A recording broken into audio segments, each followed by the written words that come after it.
കോൺഗ്രസിൽ ചേർന്ന CPM മുൻ MLA ഐഷ പോറ്റി BJP-യിലേക്ക് വരാൻ ചർച്ച നടത്തിയിരുന്നെന്ന് BJP ജില്ലാ ജനറൽ സെക്രട്ടറി പറയുന്നു.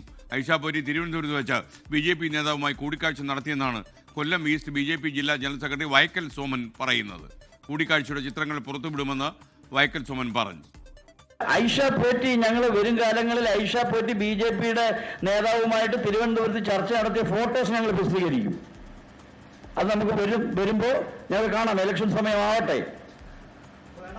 ഈശ്വര വിശ്വാസിയായിരുന്നിട്ടുള്ള ഐഷ പോറ്റി, ഈശ്വര വിശ്വാസത്തിന്റെ പേരിൽ സത്യപ്രതിജ്ഞ ചെയ്ത ഐഷ പോറ്റി പിന്നീട് നിരീശ്വരവാദിയാക്കിയ പാർട്ടിയാണ് കമ്മ്യൂണിസ്റ്റ് പാർട്ടി.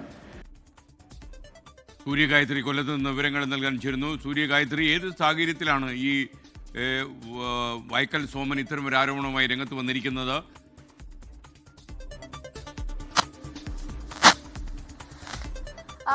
SKN തെരഞ്ഞെടുപ്പ് ആവേശമേറിയതോടെ ആരോപണ പ്രത്യാരോപണങ്ങൾ അത് പല സ്ഥലങ്ങളിലായിട്ട് ഇങ്ങനെ ഉയർന്നു കേൾക്കുകയാണ്. തിരുവനന്തപുരം ജില്ലയിൽ കൊട്ടാരക്കര നിയമസഭാ മണ്ഡലത്തെ സംബന്ധിച്ചിടത്തോളം ഏകദേശ ഒരു തെരഞ്ഞെടുപ്പ് ചിത്രം തെളിഞ്ഞു കഴിഞ്ഞു. മൂന്ന് മുന്നണികളുടെയും സ്ഥാനാർത്ഥി ആരാണ് എന്ന കാര്യത്തിൽ ഒരു വ്യക്തത വന്നു കഴിഞ്ഞു.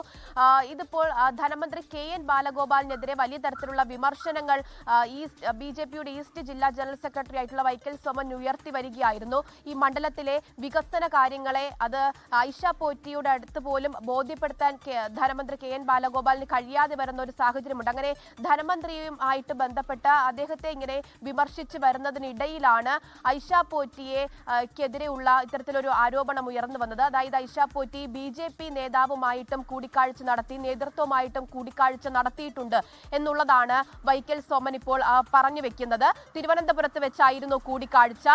ലോകത്തെവിടെയായാലും ഏത് സമയത്തും 24 വാർത്തകളും ഓഗ്മെന്റഡ് റിയാലിറ്റി പാക്കേജുകളും എക്സ്പ്ലെയിനറുകളും വിശദമായി കാണാൻ ഞങ്ങളുടെ YouTube ചാനൽ നിങ്ങൾക്ക് സബ്സ്ക്രൈബ് ചെയ്യാം.